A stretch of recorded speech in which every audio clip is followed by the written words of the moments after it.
Hey, good morning, everyone. Welcome. We're going to get started. Welcome to Pacific University's first ever Inclusive Hiring Week. We're so excited to offer these workshops to our students to really help them feel ready for any stage of their career. These workshops are through the lens of DEI. So welcome. My name is Vanessa Reyes, and I'm the Community Relations Coordinator in the Academic and Career Advising Center. And so on behalf of the ACA, the Center for Gender Equity, the Student Multicultural Center, and the Office of EDI, we want to welcome you all. We really hope that these workshops this week, that students walk away and feel like they have a plan and tools and skills to really help them in their professional journey. So we're just going to dive right in and get started. And I will introduce the first presenters. Just a little bit of housekeeping. We are going to be recording the sessions all throughout the week, and we will make them available to not only the attendees to reference the content, but also to any students that may have missed a session that they really wanted to attend and weren't able to make it. We will make those available. So without further ado, I'm going to introduce Rose and Rudy to kick off our very first session. Yay, thank you, Vanessa. My name is Rose Stahl. Nice to meet you all. I'll get a little more natural up here in a minute, but for right now, I'm focusing very hard on standing next to this microphone so that it can go to the Zoom and everybody can hear me. But anyway, hi, nice to meet you. Hi, everybody. I'm Rudy Sanchez. Vanessa, how do I click to just click like with is it? Thank you. Oh my gosh, this is so embarrassing. Very top. Rudy, will you help me? Yeah, of course.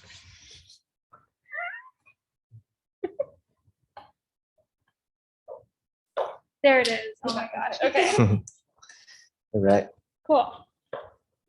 Thanks. Haven't used PowerPoint in a while. No worries. So here's the overview of what we're going to do today. So we're going to start with introducing ourselves, and we'll give a quick rundown of how we're going to be presenting today, both here in person and over Zoom. Our goals and intentions for the session today, and then your reflections on how your workplace values can work from an EDI lens when you're looking for jobs. And then certain things we're going to share are examples of how to do this, tips and tools on how to investigate an employer before taking a job.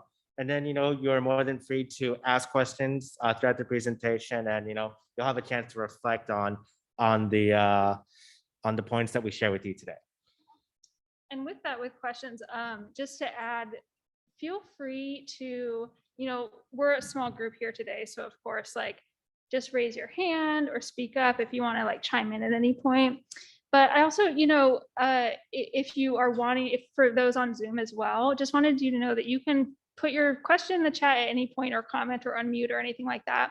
But also if you want it to be a little bit more private, so if you're on Zoom, feel free to, you can message all panelists, or you can just message to the presenter, and that will work too. Same with questions. So if you're hey, I kind of want to ask this, but I don't necessarily want to ask it out loud. I'd rather kind of write it down and just pass it up to the front. Feel free to do that. So take out a little bit of paper, and we can do kind of a question card system if you're not wanting to ask a question or a comment out loud. So just wanted to offer that as well. So, and we've got some handout. We're going to go over some good content today that I think will be nice to refer back to later. So what I'll make sure to do at the end, and I'll say it now to help me remember, is grab your email addresses, and then we can make sure to send you an email with handouts and copies of the slides so that you can have access to that for later on. So our intentions for this session, right? So what we're hoping that you will get to walk away feeling just more aware of and curious about your own workplace values. So that's definitely number one intention that we hope for you. We hope that you'll be able to walk away also inspired to find or create or help create, right, an ideal work environment for you, for yourself, right? So not for your roommate, not for your mom, not for your cousin, not for some, random idealized average person we might have in our mind, right? Like for you, what is going to be an ideal workplace for you? And then absolutely equipped with some tools that you can actually use, right, to investigate employers, investigate potential job opportunities, graduate programs, or what have you, right? Any sort of opportunity for you related to work, so that you can investigate them ahead of time, right, to kind of get a little bit of a feel to see if their values align with your values and your priorities with what's important for you. Okay. So, to start out, as we've been talking about, right, this is about finding something that is a good fit for you, right, and kind of assessing on your own terms. So we're going to do a little bit of reflection. I said, write this down. I have nothing for you to write with. So if you happen to have paper, you can literally write it down. Heidi is amazing. Heidi is prepared with pencils. Thank you. Thank you so much for that. So much more prepared than I am. Okay, so while Heidi's hiding those out, we'll talk about what we just want to invite you to kind of reflect on, right? So we want you to dream big here. You are not going to have to share this with anybody. I will invite you if you want to share later, but there is truly no pressure. We've got plenty of stuff to talk about. If you want to keep your dreams and your specifics that you write down private to yourself. Thank you, Heidi. Awesome. So how do you want to feel at work, right? Like really, truly, like how do you in your ideal world, in your ideal life, how do you want to feel when you're at work? And then what does that look like for you, right? So kind of starting broad, and I'm going to give you some more specific prompts to kind of get the juices flowing if that's helpful, right? So you can like literally sit here, visualize, imagine yourself at work feeling a deep sense of belonging, right? Like you are in a place, you're doing your work, whatever that looks like for you, right? Don't worry so much about the job tasks or what your job description, your title is, right? Just like being at work and feeling like you truly, truly belong. And then what does that look like for you, right? So like kind of paint a picture, use your words, what are keywords? Maybe you actually want to draw pictures if that works for you, right? Of what this ideal work environment is. And just try to include as many details as possible. And don't worry so much about whether it necessarily like makes sense. That's the other thing I would say too, right? So where is it located, right? What does it look like? Maybe the first thing that comes to your mind is like, I'm in a garden, and you're like, what? I've never wanted to work in a garden in my life, right? So don't worry so much about it like being realistic or making sense, because sometimes it will signal something that makes sense to you, even if that's not literally what you want to pursue, right? Who else is there, right? Who are you surrounded by? What are they like? What are some of their histories or their stories? How are they dressed, right? Like it could be as specific as that. So again, for this, right, like you might be coming to mind like characters from a TV show, right? Like maybe it's like folks from The Office. Maybe it's my family, and you're like, what? I've never wanted to work with my family before. But again, just what is that? What is the first thing that comes to mind for you? Think about kind of like the noise and the spaciousness, right? So is it really busy? Is it noisy? Is it crowded? Or is there lots of space, right? Does it feel very private or very communal to you? Is it really kind of serious and studious, or is it more playful? Are people messing around?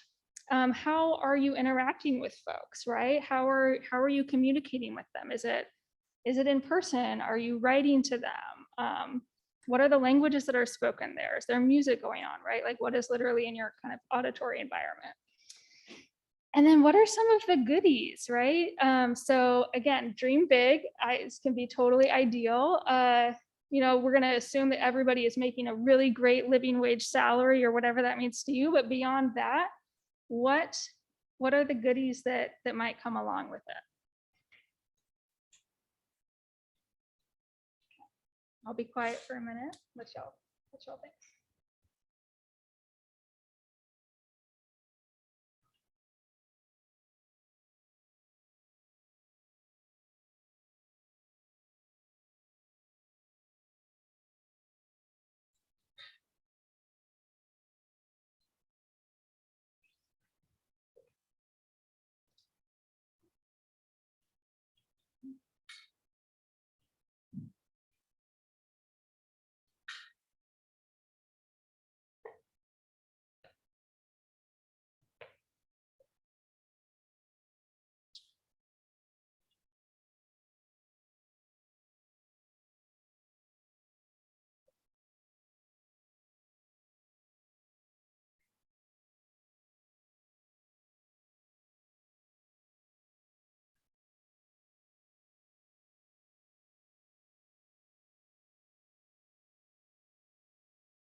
Okay, so hopefully you had a time to do some dreaming here, kind of get into that dream mode.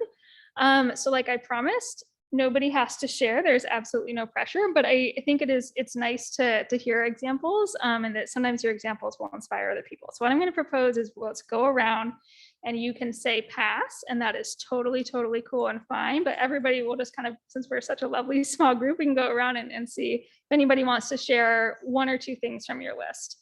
And Heidi is our enthusiastically, is that what you're raising your hand for? Okay, so I have a dream world here. Yeah. A mix of in-person and remote. I'm very surprised at because up until 2 years ago, when COVID hit, I would say absolutely all right. And now I really enjoy it. So I think that COVID is changed. And candles around me, people with sense of humor. And certain amount of Yeah. Awesome. Love it. Candles, remote and in person, humor. Very nice. Mike, would you like to share? And so I focus more on the feelings, Mhm. and I wanted to feel like I was contributing to whatever sense of that work that I'm doing. Yeah. Feel valued by the organization, and feel like the people that I work with like each other. Yeah. So that all is sort of the intrinsic motivation for keeping me doing the work that I want to do. But then it also goes back to we all need to be compensated fairly, and I'm still trying to decide what that means to me these days. Yeah. Fascinating. Thank you so much. Morgan, what about you? Morgan, what? There's a few things that will be more with like feeling like being trusted that when I work with it. Also think I would like to be in an environment that's like comfortable and playful, where everyone can get along, but also like level with professionalism and like separating the idea of like work as well as like friendships. Uh-huh. Yeah, totally. Right. That's getting at kind of those nuances, right? Like I want to be playful, but like not all the time, right? Like is what I'm kind of hearing, right? Yeah. Awesome. Thank you. Morgan, option to share. You can say pass if you would like. I said that I want to feel productive Mm. and be outward. Then also be able to have fun sometimes. Yeah, absolutely. So yeah, I would be so curious, like food for thought to think about, right? But feeling productive and busy. So that is that's a interesting one where like I could see that looking different ways for different folks. So you don't have to speak to this, right? But like this could be speaking to like the pace of work, right? Like maybe to you that means being really fast paced. Maybe to you that means being super focused and getting to work like methodically and slowly, right? Wonderful. Thank you. What about for you? You can pass, or if you would like to share something, we would love to hear it.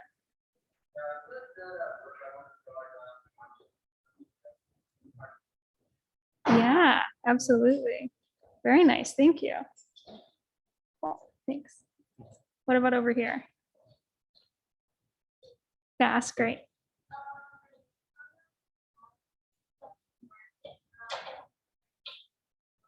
Yes. Uh-huh.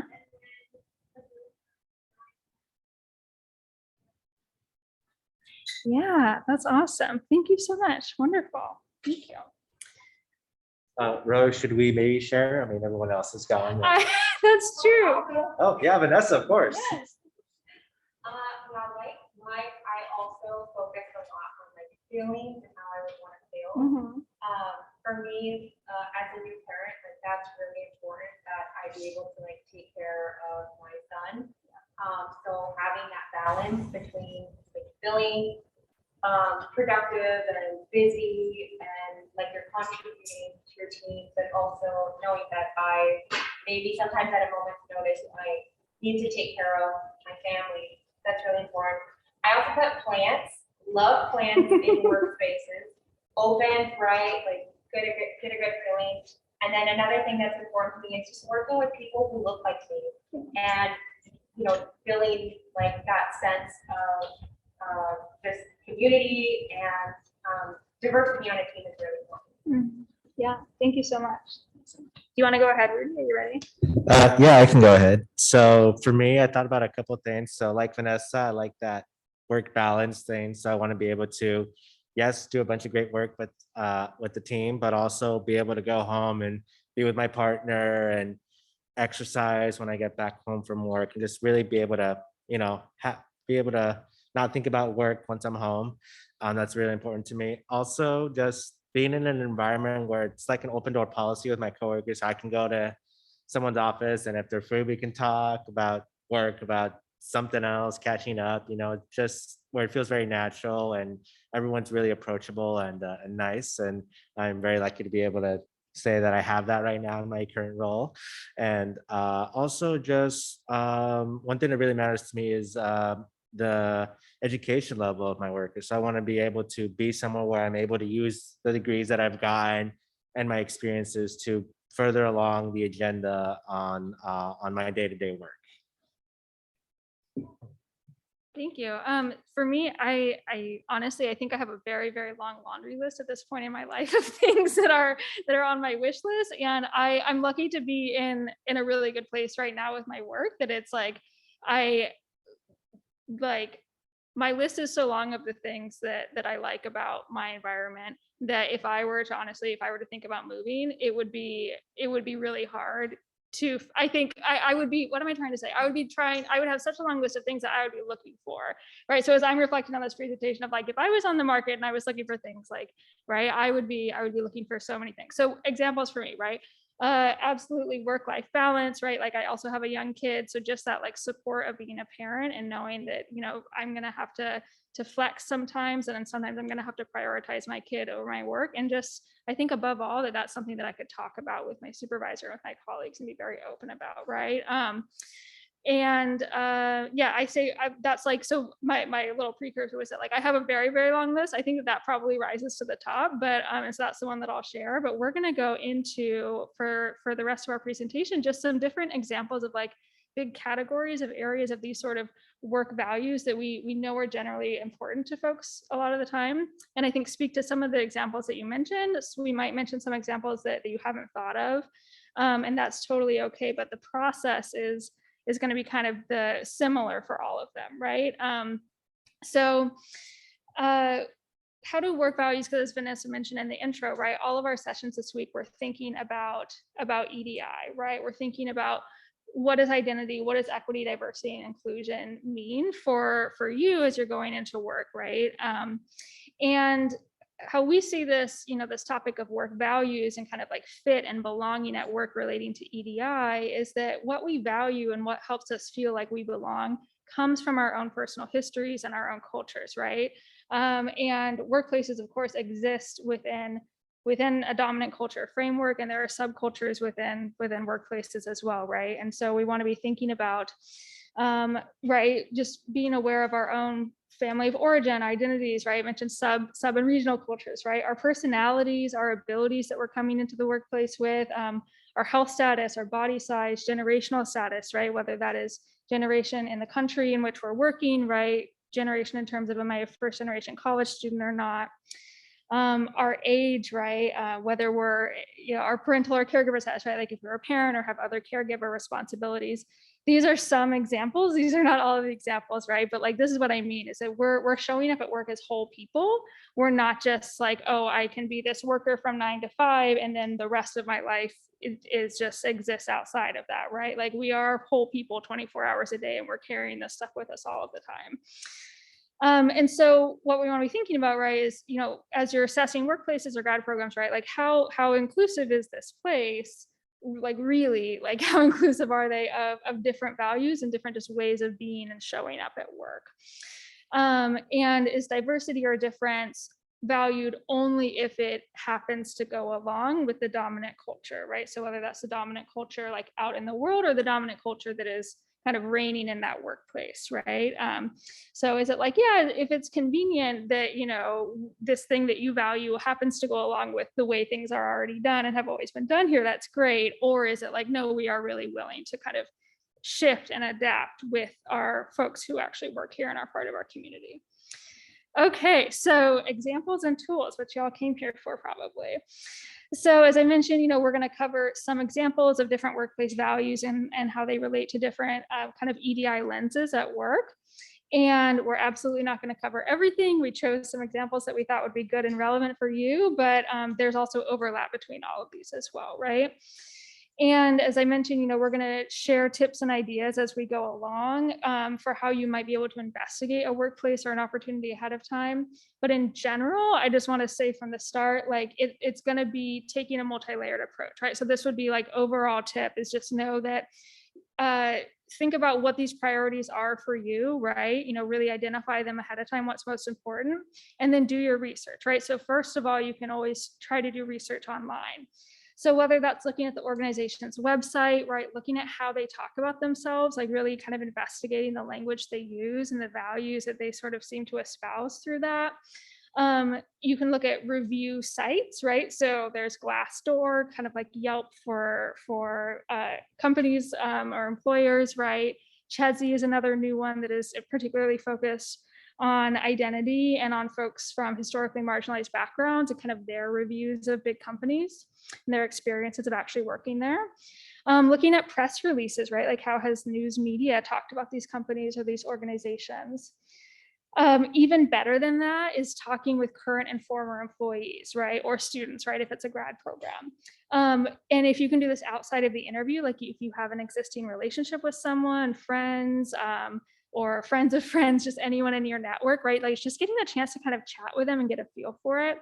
And ideally, right, like if identity is something that is really important to you, right? So if, you're like getting to work with people who are like me, right? Like getting to work with people who are like me in some sort of a way, getting the perspective of that person who is like you in that way of their experience working there, that's going to be the most valuable, right? So like for me, right, like if it's really important for me to get to work alongside other like younger women who are newer in their careers, right, then getting to talk with someone who is similar to me in that way is going to be way more valuable than talking with someone who just doesn't share those kind of identities or those demographic experiences with me. And then absolutely, you can ask questions related to this during the interview. And as we go along, we'll share a couple of like examples of ways that you could actually kind of phrase or frame questions that would be so that you can get the information that you want and also, feel like kind of confident and comfortable and that it would be well received during your interview. Just like tips that you can use for that, right? Like that you can apply and put into your own words, of course. Okay. So something we've been talking about already, thinking about who's at the table and who's not at the table, right? In terms of demographics or social identity. And so kind of to start with, like who's thinking about who's at the interview table, like literally at the interview table. So this would be probably the specific team or the unit that you would be working with then, right? And, as I mentioned, as we go along, we're going to be sharing some examples with this because I think that sometimes as well, it can be nice to just to hear an example from someone's real life experience. Not that it's necessarily going to be the same for you, right? But these things can feel a little bit abstract if you haven't had the opportunity to be choosy in this way, or just haven't thought about it from this perspective with work. So anyway, with that preface, Rudy, do you have an example to go along with this one? Yeah. So I actually, this is a question that came up for me when I was in grad school. And so pro tip, great for use in academics too when writing papers. Think about who's writing the article, but also whose perspective isn't covered in the article or in the thesis. But in terms of a work context, so when I interviewed when I first came to Pacific, I happened to know somebody on my team, on the team that I ended up being at, and I got to see that, the makeup of the admissions team at Pacific is really representative of the student body at Pacific. So I saw a wide range of diversity there, people of different ages, more female than male. I saw a bunch of the different makeup of our school on that team. And that was something that I was very, I didn't realize I was looking for, but it's something I was extremely grateful for once I realized that it was there and that I, was who I was interacting with each and every day. Yeah, absolutely. I would say kind of a similar memory that comes to mind for me is when I first applied for this position, which happened to be a different team at the time, but that's mildly relevant. But the point is it was not these folks that you're seeing in this room. But I remember just sitting at the interview table, and I had kind of had a sense of this ahead of time, but it didn't really hit home until I was sitting there and I realized that there were only women surrounding me. And some of these I was lucky enough that they were people that I had known before. So I did have a sense of like kind of, that we jived together and that we would work well together. But I didn't really hit home. I think I was probably like 26 at the time. And I was just like, wow, it would be really great for me at this point in my life to get to work so closely with all women. And it's not that I had anything against like the men that I had worked with in the past. And I have had like particularly bad experiences, but I was just like, wow, for me as someone who is coming up as a woman in academia and dealing with, all of my internalized sexism and internalized patriarchy and just kind of like going on that journey, I was just like, dang. And so it was a real selling point for me, right? To get to sit there and be like, wow, these are like the mentors that I would get to work with. These are my closest colleagues that I would get to work with. And for me, that's not like a deal breaker at all, but it was just like sitting there, especially at this point in my life, it doesn't happen to be where I'm at in my journey, but it was really, really wonderful at that moment. And I sort of knew it from that time in the interview. Okay. Yeah, and then also just thinking about the broader organization as well, right? And Rudy, did you want to speak to this one a little bit? Yeah, sure, of course. Yeah, so, looking at, not just like who's on your team, but also like who's at the top. Is there representation from multiple groups? And this could be depending on what you identify with, or what as Rose said, what's a deal breaker for you or not. Like, is there, I was really excited when I came back after grad school and I saw that we had hired Narce. And I met her literally the day I decided to visit campus on a whim. And a week later, I was hired. But it was super cool to meet somebody like her and hear about her goals and her missions for Pacific. And, she wanted to get to know me because I'm an alum of Pacific. I was here when Alice got founded. I was one of the original members. And so she wanted to hear about that and how we can move forward together. And now, I know her on a regular basis. We're across the hall from each other, basically, in Scott. And so it's really great. It was something that I really value, that, I know there's someone that I identify with at the top of the administration here at Pacific. And so, and then it's something that, you guys can look for too, see what's important to you and see not just who's there in your department, but also in other departments in your work environment. Absolutely. And I'm reminded of, I think you mentioned a minute earlier too, about kind of like with the admissions team here of like that unit being representative of the broader community as well. So, I mean, depending on what line of work you're hoping to go into, right, there's like the organization as kind of a broader group of folks, right? And then if they're serving community members, right, like how representative is that broader organization of the community that it serves? And or is situated in, right, as well, right, like thinking geographically, right, is it sort of like is it like a pocket of, I'm thinking of my own workplace in Forest Grove, right, of like working in academia in a community, like this is a really common experience with higher ed, right, is that there's kind of like that town gown divide, right? So in terms of like socioeconomic status at the university and the institution as compared to the surrounding community, which might be like lower SES, right? Like, is that something that you're comfortable with? And how does your organization kind of address that or deal with it or think about it?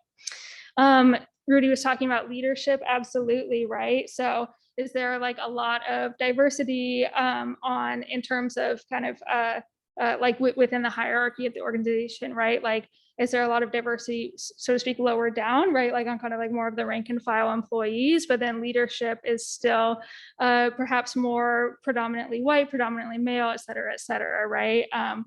And I wanted to show an example here of that some organizations, certainly not all, are a lot more kind of public and forthcoming about this, right? So when you are thinking about this research that you might do ahead of time, this is definitely not the case for every organization, but I pulled this example because I thought it was a great one to look at, right? This is a local Northwest Health Foundation in Portland. They have a page like this for their staff and then also for their board, right? So this to me shows that they really are thinking about this very intentionally. They kind of have a blurb about like why they share this. We think that, our organization should reflect the community it serves, et cetera. And then they do a breakdown, right? So they're not like sharing necessarily for each individual person, but I would bet you, I don't know for sure, but based on this, if we looked at the staff bios for every person on this organization, they probably share some information about their identities, right? They probably share some information about some of the pronouns that they use. Thank you, it is not showing up. That's hilarious.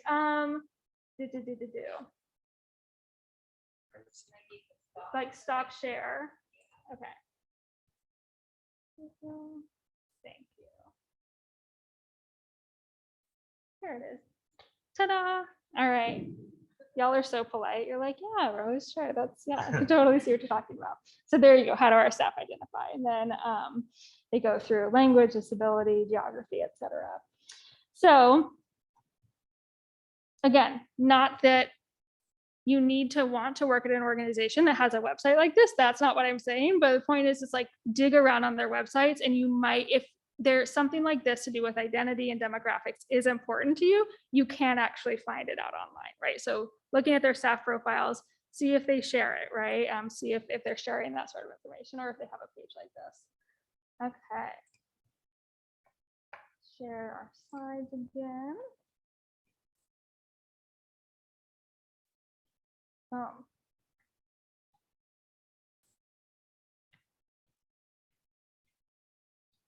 Okay.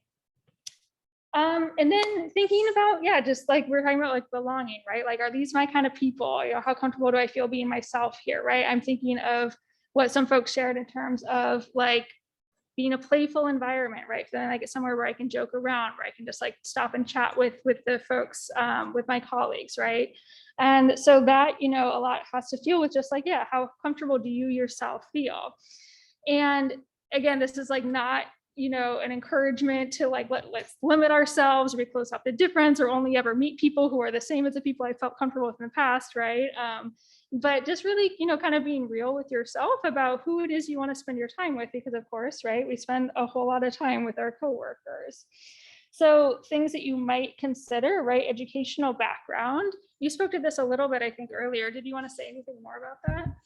Yeah, so this came from my partner and I. We have discussions like this, honestly, most nights over dinner. And so we talk about like how we both have a bachelor's degree and I have a master's, but we talk about both liking to use our educational background, not just with each other, but also like at work. You know, we talk about, you know, she's in healthcare, I'm in ed, but like we want to talk about not just the day-to-day work, but like how does it apply as a whole? So like, how does the healthcare system, how can the healthcare system be improved in her case? Or how can we, you know, provide education for all in my case? And so that's something that is really, really important to the both of us, we both realized.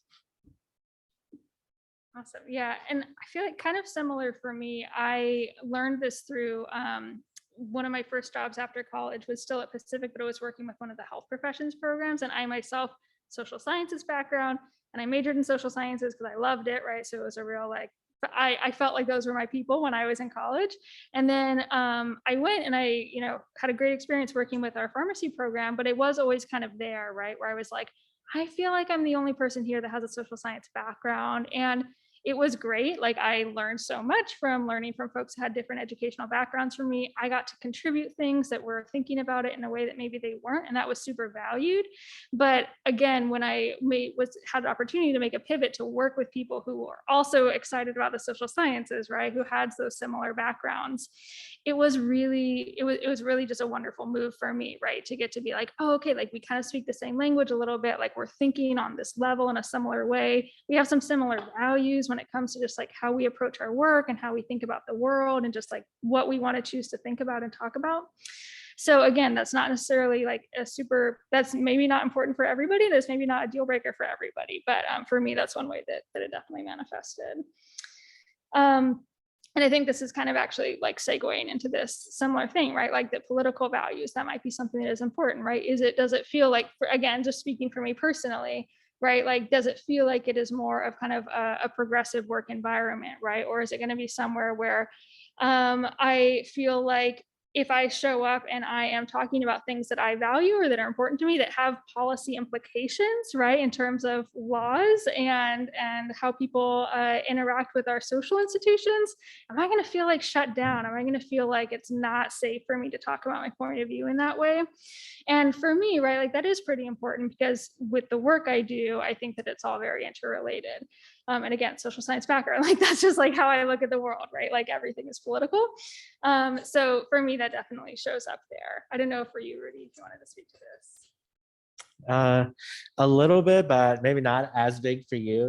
Yes, I do believe, I do believe in, being with people that share similar values politically, but not necessarily exactly the same. But yeah, I think it's something definitely to be considered, and especially in terms of if you do disagree, can you still feel safe in voicing your opinion, or do you have to keep it to yourself? And I definitely have been fortunate to be in environments where I can share my beliefs, and sometimes they don't always align, but I still felt like I was in an environment where I could voice that I didn't always necessarily go with the grain.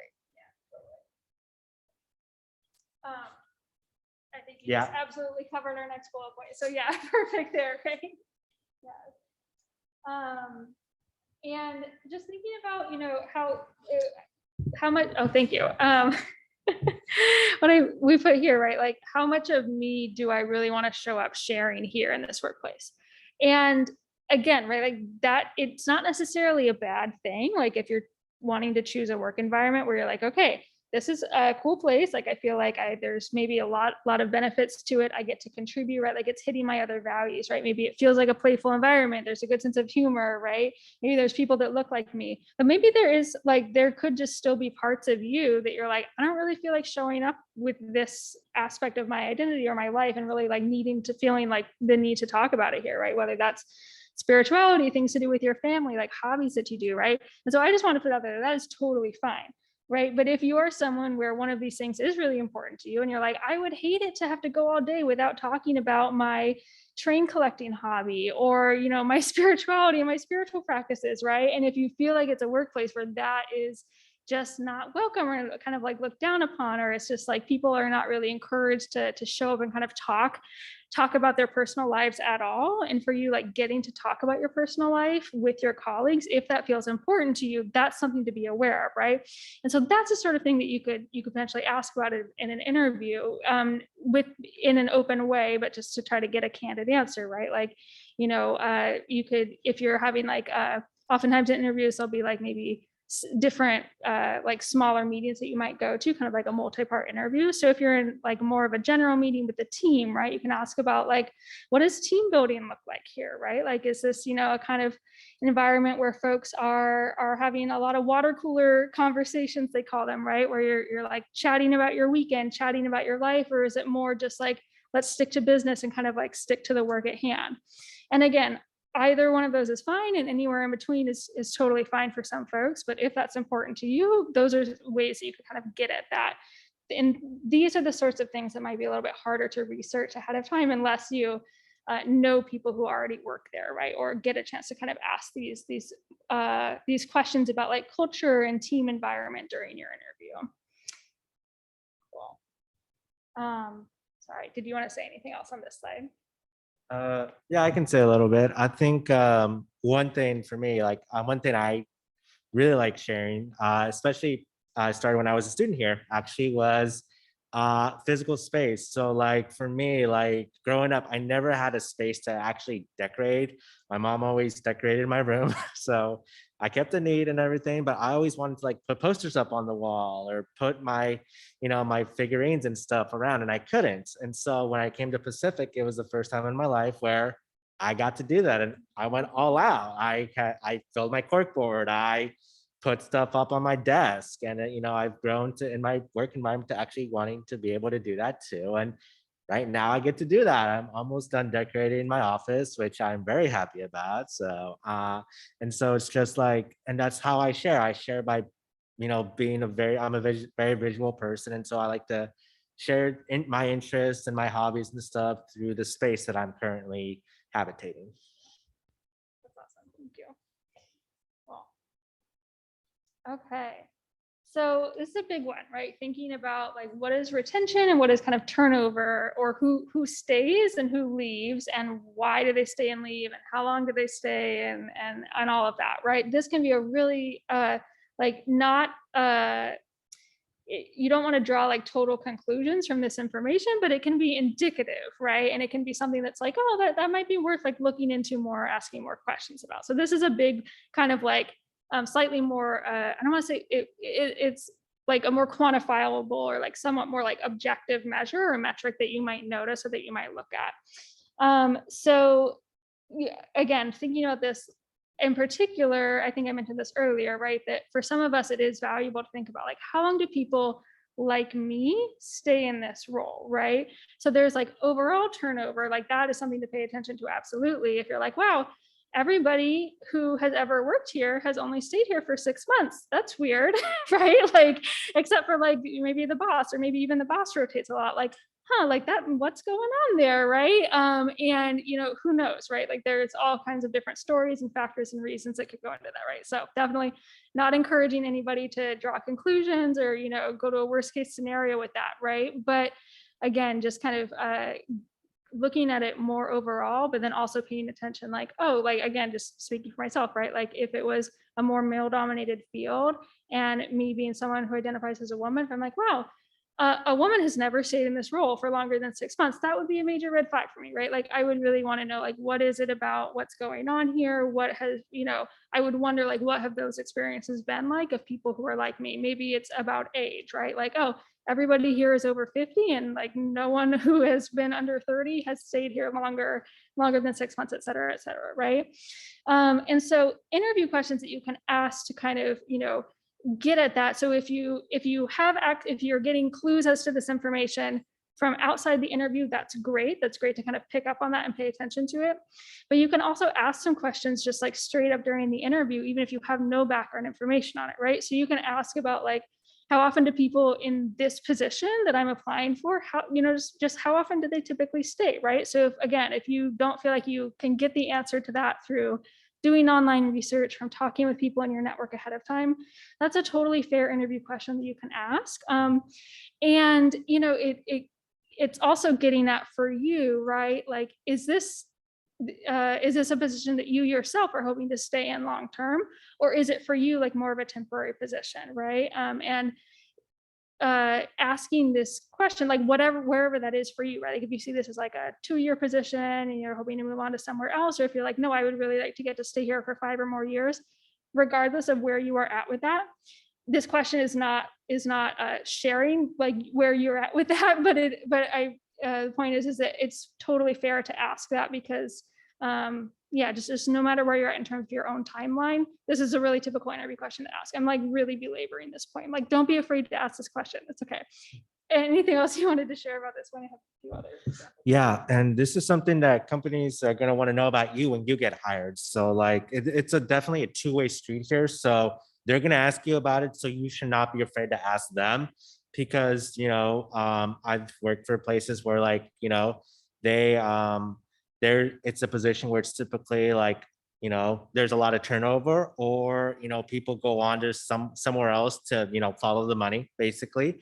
Or it could be an environment where like they do not like people just staying temporarily and then going to something else, and so supervisors do usually have a very nuanced reasoning for hiring in that position and who they're looking for. So if they're looking for somebody to stay for at least a couple of years and that's not what you want, that's something they're going to really want to gauge out. Or vice versa, if you really want to stay long term and they only need somebody temporarily, they're probably not going to go with you. And so like that's something they're going to ask you. And so definitely be sure to ask them what their goal behind the position they're hiring for is about. Yeah, for sure. Super well put. Thank you. So these are we put a few other like kind of example questions on here as well, right? Like other ways you can kind of get at this, right? So, when people are leaving a position like mine or this particular position, right? Asking like, is it because they are going somewhere else in the organization? Are they getting promoted up or moving to a different unit, right? And again, this might just speak to like the longevity of the role in terms of how long someone with you and your background and your expertise, like how long you feel like you can really contribute and keep growing there. But it could also have to do with team culture, right? So, and again, like this might not be the sort of thing where probably an interview, they might, but they're probably not going to come out and say, yeah, this is a really terrible team culture. People don't stay here very long, right? But you can ask these questions to just kind of get a little bit of a sense of it, right? And again, not to draw any conclusions, but it's just like it's information to come in. And if you're getting red flags from other places or green flags, right? Like, so if you're like, I feel like I'm focusing on the negative, right? But this also goes in the other direction. So, hopefully you'll be getting answers like, people love working on this team, and they leave because they are able to just like expand their skill set or make more money elsewhere, right? So hopefully it is that you're going into places where the culture is just really wonderful and people would love to stay, but they're able to get other positions elsewhere. And another, just even more open-ended, right? You can just ask, like, what are kind of the main reasons that people have left in the past, and just kind of start the conversation there. But in terms of those kind of external markers of things you can also pay attention to, right? Like even before you go in for an interview, are you seeing jobs posted super, super often here? And again, not to draw conclusions there. Maybe they are expanding, and so they have a lot of new positions that are going up. But maybe you've been watching this company for a while and you've seen this exact same position posted, again, every 6 months or every year or whatever that may be. Again, not necessarily a bad thing, not telling you not to apply, but just like go in with that information. You could say like, hey, I noticed that this job has been posted multiple times in the past year. Like, can you tell me like what's going on with that, right?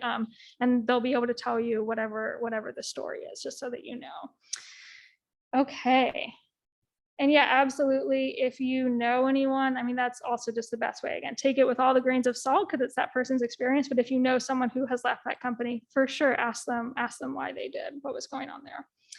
Okay, so going on to like kind of what's the vibe here, right? So these are the oftentimes unwritten norms and rules, or things that even if they are codified or written down, you might not really get a sense of until you're actually working there, but you kind of get a feel for it ahead of time, right? So is it really formal or is it more casual? I'm just going to go ahead and click all of our things on here so that we can see them all and then talk through them. But yeah, Rudy, do you want to talk about this at all? Yeah, so my first exposure to the vibe was when I was fresh out of Pacific and I was doing AmeriCorps, and the vibe was really unexpected. It was a bit of culture shock, to be honest. So 4 days out of the week, I had to go to the high school that I was serving at, and I would wear my traditional uniform, which was a green t-shirt, some slacks, and some nice shoes. And then, but whenever during the work week, except for casual Fridays, Monday through Thursday, if I had to go to the office, I had to show up in slacks, a dress shirt, and a tie.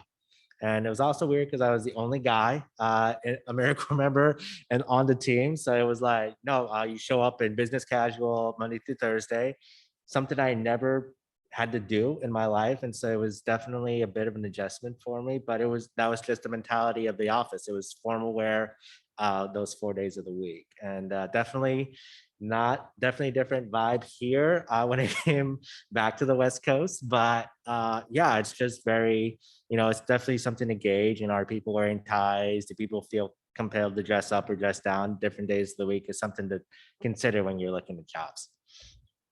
Yeah, absolutely. That dress is a big one for me as well. And this is something that has evolved, right? I definitely was not as concerned about this when I was first out of college. I was just like happy to have a job. But yeah, I mean, you can see like I'm wearing all cotton right now, right? Like this is probably not super business casual in anyone's book, but like I'm at a point in my life, and COVID has also really changed this with working from home, right? Where getting to dress in a way where I feel comfortable, where it's not like a huge drastic difference between how I dress at work and how I would dress just like going out in the world.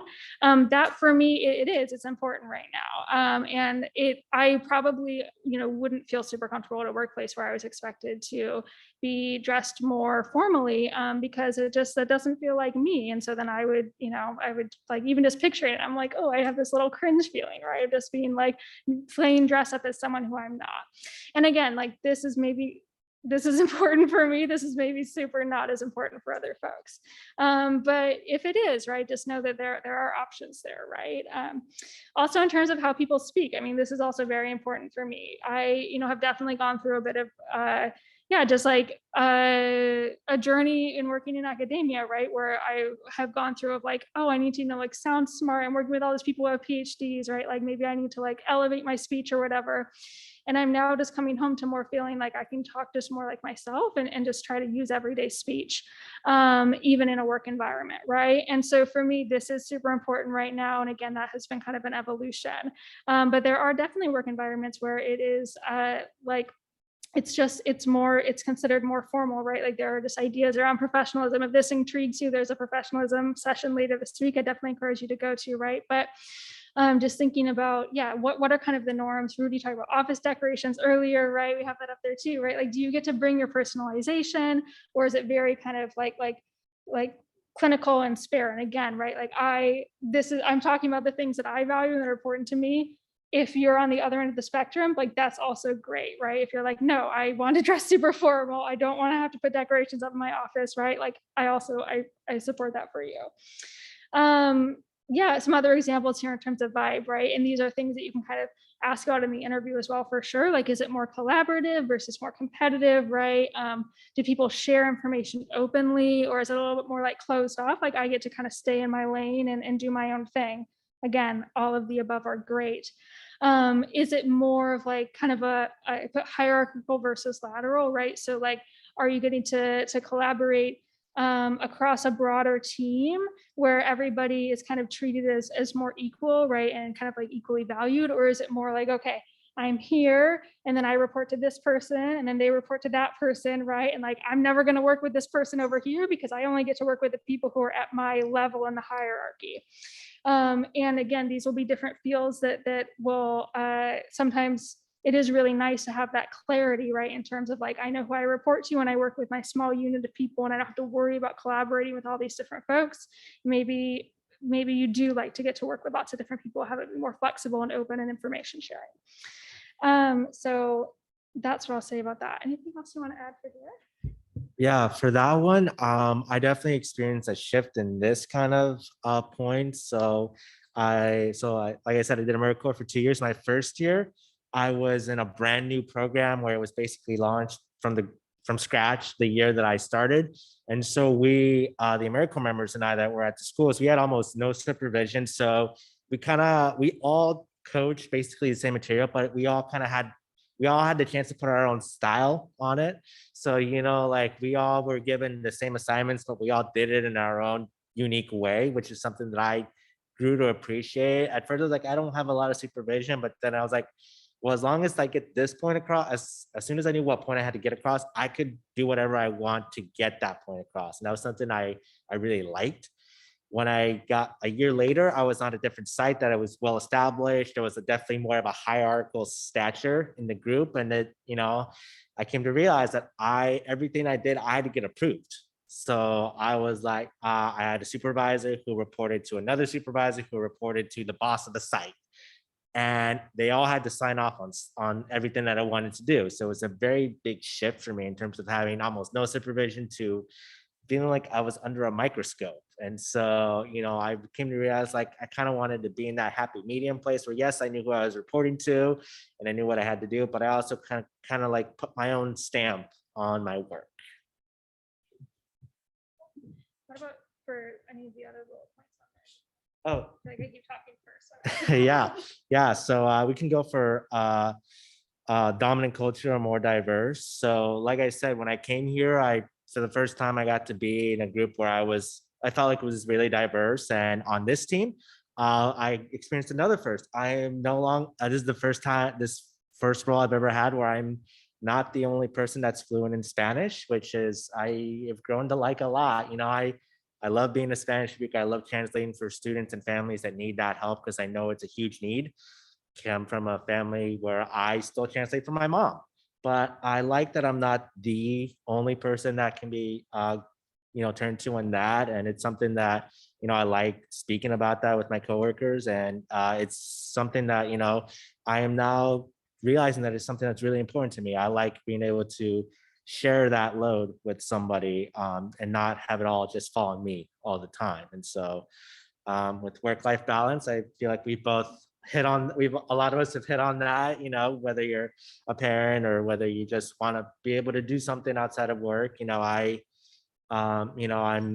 I got warned before I started grad school when I was still in the Marine Corps by former members.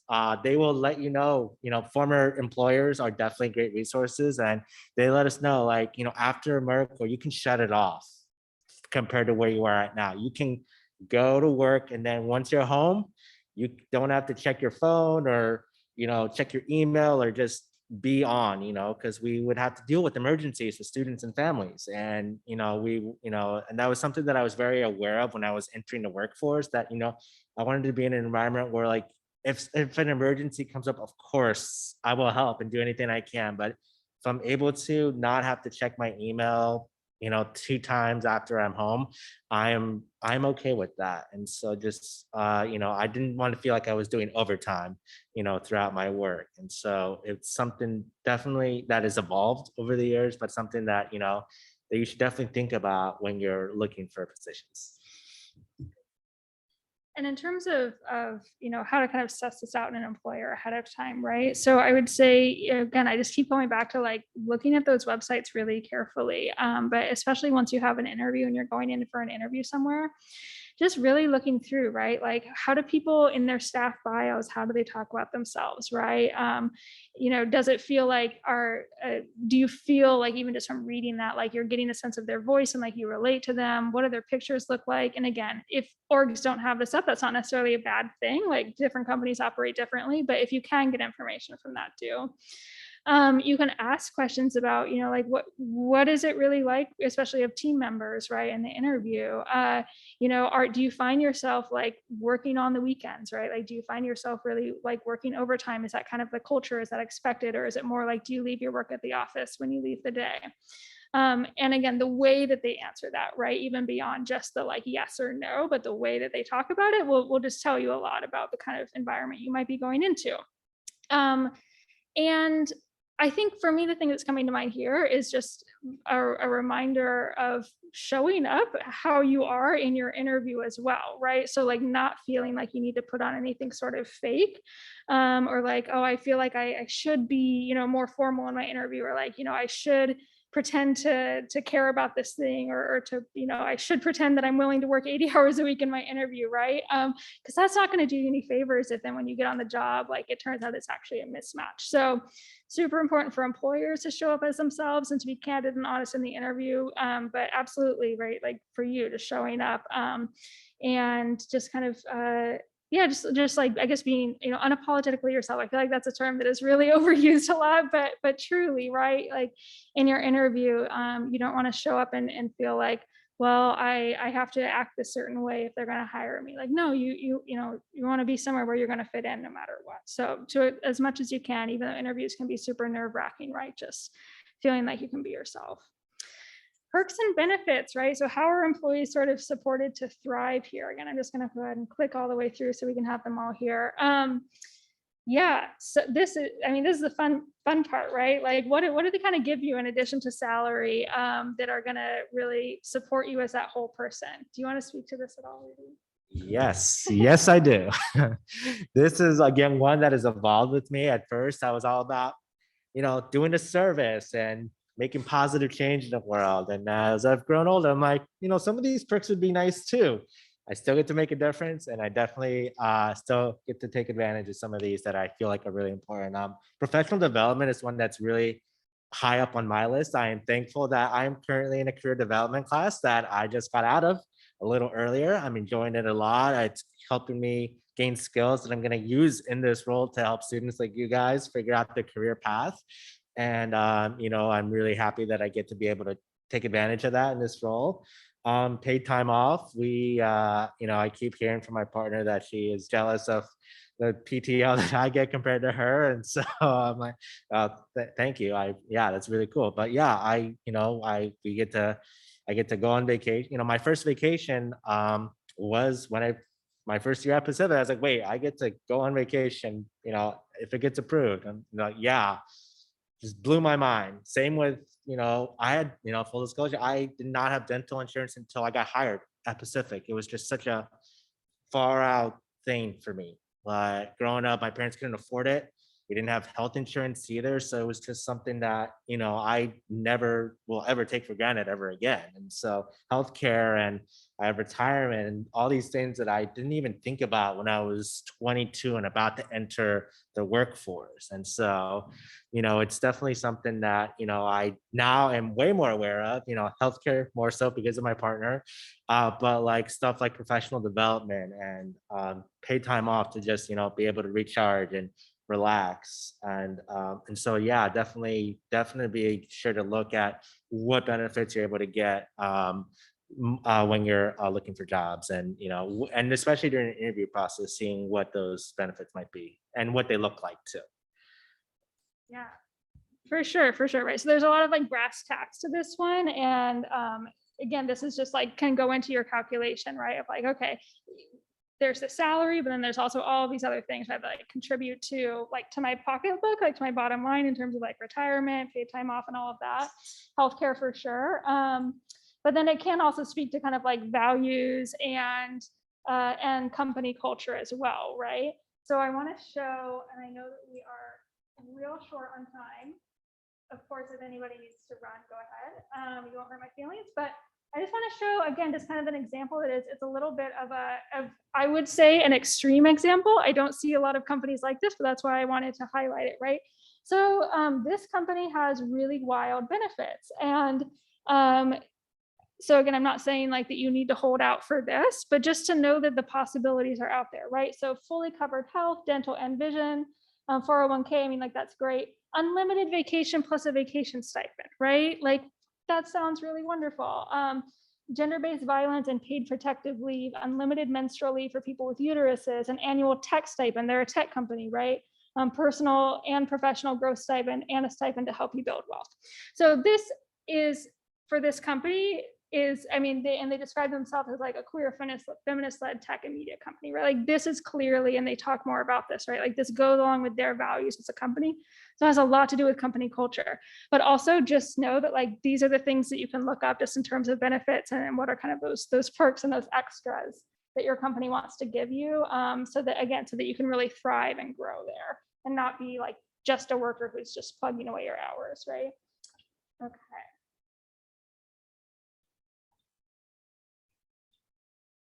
Awesome. So there we go. We just threw a whole lot of information and ideas at you.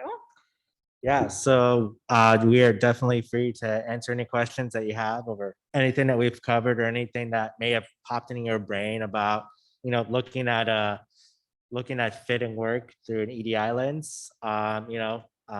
And then we will also love to get your information so that we can send you those resources that we promised at the beginning of the presentation, so that you can be able to do your own research and see what's important to you, but also like how to go about, asking these kind of questions when you are, on that career journey. Thank you all so much just for being here and for Vanessa. your attention. Yeah, Vanessa. And maybe you could repeat it. Yeah, okay. Is there any precautions that you would give students that are maybe doing research on an employer and they're checking out like Glassdoor reviews? Mm-hmm. Is there any caution you would give students? Yeah, for sure. So question of any precautions on using like Glassdoor or a review site when you're checking out an employer? Absolutely. So anytime that you're, asking someone else's opinion, take it with a million grains of salt, right? So just know that like, okay, that was their experience there. That's not necessarily going to be my experience there. It's just information. Also Glassdoor, I mean, it tends to be a lot of folks who have, for whatever reason are no longer working there, right? So maybe they have chosen to not work there, or maybe, maybe they were terminated and asked to not work there anymore for whatever reason, right? Anybody who is kind of like healing from a bad experience someplace, I'm sure we've all, had this in any area of life, they might be working through some issues of their own, right? And so again, just like taking it with those grains of salt and know that it might be skewing more towards the negative, and not really getting at all of those positive things that you could really get out of the opportunity or out of the experience, right? So whether that's talking with someone or looking at a review site like Glassdoor, yeah, thanks for that, Vanessa. Just be aware if it feels like it's overly negative, just know that that's never the whole story, right? Okay. Yeah. Final point. kind of like, kind of like when you guys were, a few years ago applying to schools and figuring out where you're going to go. A big part of it is trusting your instincts. If something doesn't feel right during the interview or when you're talking with coworkers, either in person or virtually over Zoom, trust that instinct. Usually you know when it's right, and that's something that I definitely can attest to, whether it was coming here or, coming back. Like I knew that I was in an environment where I knew I was being valued for who I was. I was gonna be able to make a difference, but also that I felt safe and like I belonged here. And so if you are not getting that from a potential employer, you know, like ask questions, do your own research to maybe figure out why, but like don't ignore that feeling, because odds are it's, there's a reason for that you're feeling that way. Other questions or just things you want to share, like anything coming up for you that you want to speak to? A